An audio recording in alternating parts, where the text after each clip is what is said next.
नमस्ते बच्चों। पिछली वीडियो में हमने अधिशोषण को प्रभावित करने वाले कारकों के बारे में पढ़ा था, जिसमें हमने एक कारक पढ़ा था दाब का प्रभाव, जिसमें ताप स्थिर रख करके दाब को परिवर्तित किया जाता है और अधिशोषण की मात्रा पर उसके प्रभाव का अध्ययन किया जाता है। हम उन्हें कहते हैं जो दाब के प्रभाव से ग्राफ हमें प्राप्त होता है, अधिशोषण की मात्रा और दाब परिवर्तन के मध्य है जो ग्राफ प्राप्त होता है, उसे हमने नाम दिया था अधिशोषण समतापी, क्योंकि स्थिर ताप पर, समान ताप पर अधिशोषण का अध्ययन किया जाता है। क्योंकि ये सब फ्राइंडलिक नामक वैज्ञानिक के द्वारा किया गया, इसलिए इन्हें अधिशोषण समतापी के साथ साथ फ्राइंडलिक अधिशोषण समतापी भी कहा जाता है। तो इसके बारे में पढ़ते हैं। फ्राइंडलिक अधिशोषण समतापी या अधिशोषण समतापी ये स्थिर ताप पर x/m मतलब अधिशोषण की मात्रा और p मतलब दाब के मध्य ग्राफ होते हैं। ताप यहाँ पर स्थिर होता है। वक्र को 3 स्थितियों में समझा जाता है। पहला, निम्न दाब पर, जब दाब की शुरुआत होती है, स्टार्टिंग में जो ये कम दाब होता है उसे निम्न दाब कहा जाता है। ग्राफ को ध्यान से देखिए, ये ग्राफ स्टार्टिंग में सीधी लाइन है, फिर उसके बाद हल्की हल्की मुड़ती हुई और फिर लगभग सीधी हो जाती है, क्षैतिज हो जाती है। आप इसको ग्राफ को बिल्कुल इसी प्रकार से बनाएंगे, इसकी बारीकियां मैंने आपको समझा दी। स्केल से नहीं बनाना है, शुरू वाला हिस्सा हाथ से ही बनाएंगे, लेकिन सीधा बनाएंगे। अब सबसे पहले पढ़ते हैं निम्न दाब पर। शुरू वाला जो कम दाब होता है या निम्न दाब पर क्या होता है, आप देखें ये सीधी रेखा है। तो निम्न दाब पर अधिशोषण की मात्रा दाब के समानुपाती होती है, दाब की 1 घात के समानुपाती होती है। तो x/m समानुपाती p, समानुपाती को जब बराबर में बदलना है तो हम उसकी जगह पर स्थिरांक लगाते हैं। यहाँ पर हम k लगा देते हैं। x/m बराबर kp1, यहाँ पर k स्थिरांक है। तो निम्न दाब पर आपको याद क्या रखना है कि अधिशोषण की मात्रा दाब के समानुपाती होती है।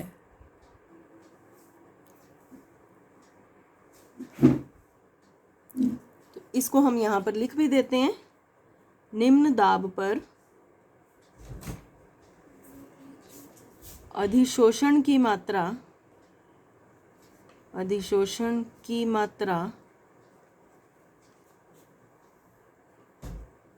दाब के समानुपाती होती है। जैसे जैसे दाब बढ़ता जाएगा वैसे वैसे अधिशोषण की मात्रा बढ़ती जाएगी। ये है निम्न दाब पर। हम इसको रफली 3 हिस्सों में बांट देते हैं। ये निम्न दाब है, ये मध्यम दाब और ये उच्च दाब हो गया। ये हमने इस हिस्से के बारे में पढ़ लिया। यहाँ पर हम लिख देते हैं x/m बराबर kp1। उसके बाद हम पढ़ते हैं अगला भाग, जिसमें दाब कुछ बढ़ गया, मध्यम दाब बोलते हैं इसको। तो इसको देखेंगे। मध्यम दाब पर x/m अधिशोषण की मात्रा का मान p के घातांक पर निर्भर करता है। घातांक का मतलब p की जो दाब की पावर पर निर्भर करता है, इसे समझिए। ये घातांक 0 से 1 के बीच में होती है। यहाँ पर देखिए हमने किया था 1 घात पर निर्भर करता है, मैंने आपको बताया भी था। दाब की 1 घात पर p की पावर 1 पर निर्भर करता है। और जो मध्यम दाब होगा उसमें अधिशोषण की मात्रा दाब की घात n पर 1/n पर निर्भर करेगा और n का मान 0 से 1 के बीच में होगा, मतलब घटना शुरू हो गया इसका मान। तो x/m समानुपाती p की घात 1/n। यहाँ फिर से हम स्थिरांक लगाएंगे।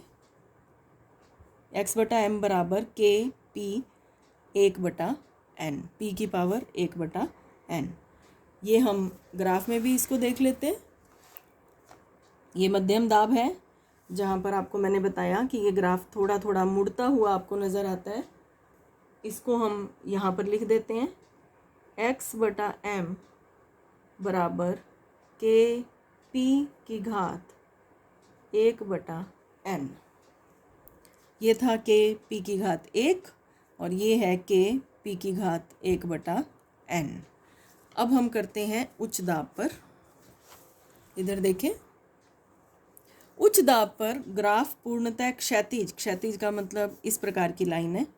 x/m पर दाब का प्रभाव नहीं पड़ता, दाब बदले जा रहा है। ग्राफ देखें, दाब तो बदले जा रहा है, लेकिन x/m जैसे थी वैसे ही है, दाब का कोई प्रभाव नहीं पड़ता। हमने वही बात लिखी, उच्च दाब पर ग्राफ पूर्णतः क्षैतिज है, x/m पर दाब का प्रभाव नहीं पड़ता। जब प्रभाव नहीं पड़ता तो दाब की पावर 0 लगा देते हैं हम। x/m समानुपाती p की पावर 0, x/m बराबर kp0। आपको पता है, घातांक के प्रश्नावलियों में पढ़ चुके हैं कि किसी भी राशि की पावर 0 होने का मतलब होता है उस पूरे का मान 1 हो जाता है। तो p की पावर 0 का मतलब 1, तो x/m बराबर k का मतलब स्थिर, स्थिरांक। तो x/m स्थिर हो गया। ग्राफ में आप देख सकते हैं x/m स्थिर हो गया, जैसे था वैसे का वैसे चला जा रहा है। तो इस ग्राफ में यहाँ पर हम लिख लेते हैं, ये निम्न दाब, ये उच्च दाब के लिए समीकरण लिख दी, और ये निम्न दाब के लिए, ये मध्यम दाब के लिए लिख दी। और अब हम उच्च दाब के लिए समीकरण लिखने जा रहे हैं। x/m बराबर kp0, और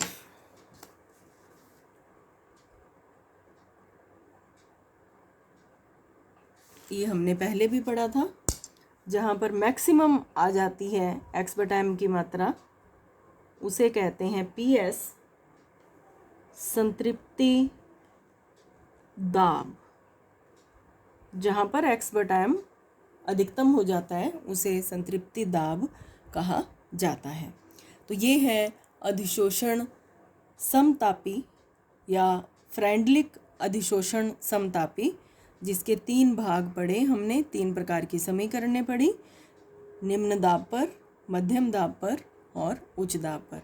तो आपको अगर प्रश्न आता है अधिशोषण समतापी या फ्रेंडलिक अधिशोषण समतापी के बारे में समझाइए, अगर ऐसा प्रश्न आ जाता है, या आपकी बुक में प्रश्न है भी, अगर आपको लिखना होता है तो आप उसमें इतना लिख सकते हैं, अधिशोषण समतापी की परिभाषा बता दी कि वो क्या होता है, हमने ग्राफ बना दिया उसका जो प्राप्त हुआ, फिर उसकी तीनों स्थितियों के बारे में डिटेल में हम उसको बोल देते हैं, समझा देते हैं। अब हम करेंगे विलयन अवस्था में अधिशोषण। ये जो हम पढ़ रहे थे ये था गैस का अधिशोषण। गैस का अधिशोषण किस प्रकार होता है, तभी हम दाब की बात करते हैं। ध्यान देना बच्चों, हम जब गैस की बात कर रहे हैं तब दाब होता है, और जब हम विलयन की बात करते हैं तो दाब के स्थान पर सांद्रता होती है। दाब के स्थान पर सांद्रता होती है। हाँ, आपको एक बात और करवानी है, इसी का एक भाग छूट गया पीछे, वो मैं आपको दोबारा और करवा देती हूँ। देखिए, ये भी अधिशोषण समतापी का ही भाग है, बचा हुआ भाग। समीकरण जो हमने मध्यम ताप पर समीकरण की थी, मध्यम दाब पर जो समीकरण की थी, x/m बराबर k p की पावर 1/n, इसका समीकरण का दोनों तरफ लॉग ले लेते हैं हम। गणित और फिजिक्स में अक्सर आप ऐसा किया करते हैं, दोनों तरफ लॉग ले लेते हैं। तो इसको हम लिखेंगे log xm, इसको लिखेंगे log k। पावर पहले आ जाएगी, बीच में प्लस आ जाएगा, पहले पावर आ जाएगी, और log p, log x/m, log k plus log p, और पावर उससे पहले आ जाएगी।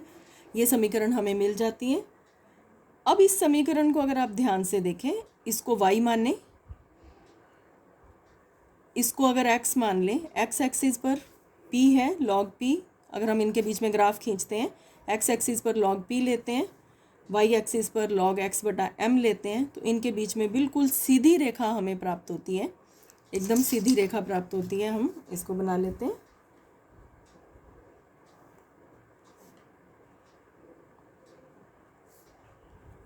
सीधी रेखा प्राप्त हो गई।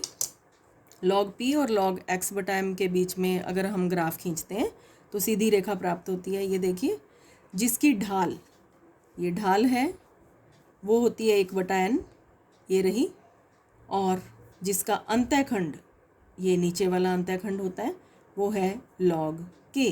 तो अगर हम इसको सेट भी करना चाहें रेखीय समीकरण के अनुसार, तो वो होगा y बराबर, ये है y एक्सिस, y बराबर c, ये अंतःखंड, प्लस m ढाल ना log p x एक्सिस। तो सीधी रेखा की समीकरण क्या होती है? y बराबर c प्लस एम एक्स। सीधी रेखा की समीकरण यही होती है, आप कई बार पढ़ भी चुके हैं, y बराबर एम एक्स प्लस सी या सी प्लस एम एक्स। तो ये समीकरण हमें प्राप्त हो गई। तो हम यहाँ पर ये बता देते हैं कि किस प्रकार से अधिशोषण समतापी y बराबर एम एक्स प्लस सी सीधी रेखा की समीकरण का अनुपालन करते हैं। अब देखिए, विलयन में अधिशोषण नेक्स्ट टॉपिक है, छोटा सा टॉपिक है ये। विलयन अवस्था में अधिशोषण, देखें इसको। अधिशोषण की प्रक्रिया विलयन में भी हो सकती है। विलयन में अधिशोषण का उदाहरण दे रखा है कि जांतव चारकोल, इसके बारे में हम पहले बात कर चुके हैं, को अशुद्ध शर्करा विलयन में डाला जाता है तो वो उसका विरंजन कर देता है, शर्करा का रंग उड़ा देता है। ये अधिशोषण के उदाहरण में हमने पहले कर लिया था। अब इसमें परिवर्तन क्या आएगा, क्या चेंज आएगा, वो देखिए। ये जो हमने मध्यम दाब पर जो इक्वेशन की थी x बटा m बराबर, उसमें किया था k p की पावर 1/n, उसके स्थान पर मैंने अभी आपको बताया कि विलयन में गैस में दाब होता है और विलयन में सांद्रता होती है। तो k p की जगह पर अब हो जाएगा kc पावर 1/n। बिल्कुल सेम इक्वेशन है, मैं यहाँ पर लिख रही हूँ, आपको करनी नहीं है, आप तुलना कर सकें इसके लिए लिख रही हूँ। ये हमने की थी गैस के लिए, x बटा m बराबर k p 1/n, और अब हम कर रहे हैं सांद्रता के लिए, विलयन के लिए, x बटा m बराबर k c 1/n। तो ये आपको करनी है। और इसका अगर log ले लेते हैं तो log x बटा m बराबर log k plus 1/n log c। यहाँ पर क्या क्या इनके मतलब क्या क्या हैं? x विलेय की अधिशोषित मात्रा, उसमें हमने अधिशोष्य किया था, यहाँ पर विलेय। जब विलयन में अधिशोषण पढ़ते हैं तो जो उसमें घुला होता है विलयन में, उसकी अधिशोषण होता है। ये ठोस अधिशोषक का भार m, जिस पर अधिशोषण हो रहा है, और ये साम्यावस्था में विलयन की सांद्रता c, n स्थिरांक और k भी स्थिरांक होता है। k का मान किस किस पर निर्भर करता है वो अब आप देखेंगे। k का मान निर्भर करता है ठोस की प्रकृति, जिसने अधिशोषण करना है, कण का आकार, जिसका अधिशोषण होता है, ताप, विलेय और विलायक की प्रवृत्ति, इन पर निर्भर करता है। तो इस वीडियो में आपने दो बातें पढ़ी, एक अधिशोषण समतापी या फ्रेंडलिक अधिशोषण समतापी, ये पढ़ा, इसकी पूरी डिटेल पढ़ी आपने। और उसके बाद आपने पढ़ा विलयन के अंदर अधिशोषण, उसमें समीकरणें कैसे बदलती हैं, किस प्रकार से सूत्र बदलते हैं, वो आपने पढ़ा। अगले वीडियो में हम अधिशोषण टॉपिक को ख़त्म कर लेंगे, या चलिए इसी में करवा देती हूँ मैं आपको, इसी वीडियो में कर लेते हैं क्योंकि बहुत छोटा टॉपिक बचा है, तो इसी में हम उसको कर लेते हैं। तो देखें इसको, अधिशोषण के अनुप्रयोग कहाँ कहाँ काम में आता है, पहले भी पढ़ चुके हैं, दोबारा कर लेते हैं। गैस मास्क, सक्रिय चारकोल का प्रयोग गैस मास्क में किया जाता है। जहरीली और हानिकारक गैसों। जो लोग कोयले की खान में काम करते हैं, आपने टीवी पर समाचारों में या कुछ फिल्मों में देखा होगा, उनके मुंह पर एक मास्क लगा रहता है, उसमें चारकोल डाला जाता है जो गैसों का अधिशोषण बाहर ही कर लेता है। कपड़ों की रंगाई में फिटकरी का उपयोग कपड़ों की रंगाई में करता है। रंग का इफ़ेक्ट, डाई का इफ़ेक्ट कपड़े के ऊपर फिटकरी की उपस्थिति में ज़्यादा होता है क्योंकि वो डाई का अधिशोषण करके रखता है। नमी को हटाने में, ये भी आप पढ़ चुके हैं, छोटी थैली का प्रयोग किया जाता है। उपकरणों के अंदर सिलिका जेल डाला जाता है। रंगीन अशुद्धियों को दूर करने में अभी अभी पढ़ के हटे हैं कि शर्करा का, चीनी का जो रंग बदला जाता है वो चारकोल की सहायता से उसका रंग उड़ाया जाता है। फिर है विषमांगी उत्प्रेरण में। विषमांगी उत्प्रेरण का मतलब होता है वह अभिक्रियाएं जिनमें क्रियाकारक, क्रियाफल और उत्प्रेरक अलग अलग भौतिक अवस्थाओं में होते हैं, उनको विषमांगी उत्प्रेरण कहा जाता है। उसमें भी अधिशोषण का ही प्रयोग होता है, जिसमें जो उत्प्रेरक होता है ठोस अवस्था में होता है और क्रियाकारक जो गैसें होती हैं वो उसके ऊपर अधिशोषित हो जाती हैं और आपस में जल्दी क्रिया करती हैं, जिससे उत्प्रेरक काम करता है। आगे देखिए, आयन विनिमय रेजिन या जल के विलवणीकरण में पानी को साफ करने के लिए, पानी से लवण को दूर करने के लिए, उसे मीठा बनाने के लिए, कठोर जल को मृदु बनाने के लिए अधिशोषण का प्रयोग किया जाता है। उच्च निर्वात उत्पन्न करने के लिए, निर्वात मतलब जहाँ हवा भी नहीं होती, तो हमें किसी स्थान से अगर हवा को पूरी तरह से निकालना है, वैसे तो उसके लिए निर्वात पंप होते हैं, लेकिन जो थोड़ी बहुत हवा बचती है उसको निकालने के लिए वहाँ पर अधिशोषण का प्रयोग किया जाता है। गुणात्मक विश्लेषण में, प्रयोगशाला में जब हम विभिन्न प्रकार के धनायन और ऋणायन का अध्ययन करते हैं, उनकी खोजबीन करते हैं, विश्लेषण करते हैं, तब भी अधिशोषण का प्रयोग किया जाता है। जैसे कि उसमें एल्युमिनियम का परीक्षण हुआ, उसमें नीले लिटमस का अधिशोषण कर लेता है एल्युमिनियम, लेख परीक्षण में तो हल्के नीले रंग का जेली नुमा पदार्थ हमें दिखाई देता है। वर्ण लेखकी या क्रोमेटोग्राफी में इसका उपयोग किया जाता है। क्रोमेटोग्राफी में उपयोग का मतलब ये है कि क्रोमेटोग्राफी वह विधि है जिसके द्वारा एक जैसे गुणों वाले पदार्थों को अलग किया जाता है, तो उसमें भी अधिशोषण का प्रयोग किया जाता है। अलग अलग पदार्थों का अधिशोषण कर लिया जाता है, जिससे उन पदार्थों को अलग किया जाता है। एक का अधिशोषण पहले हो गया, फिर दूसरे का, फिर तीसरे का, तो इस प्रकार उनको अलग कर लिया जाता है।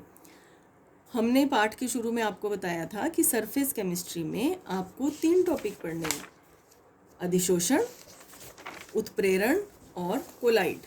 ये देखिए 3 टॉपिक पढ़ने थे हमें, अधिशोषण, उत्प्रेरण और कोलाइड। आज की वीडियो में हमने अधिशोषण को पूरा कर लिया, ये समाप्त हो गया। नेक्स्ट वीडियो में हम उत्प्रेरण के बारे में पढ़ेंगे।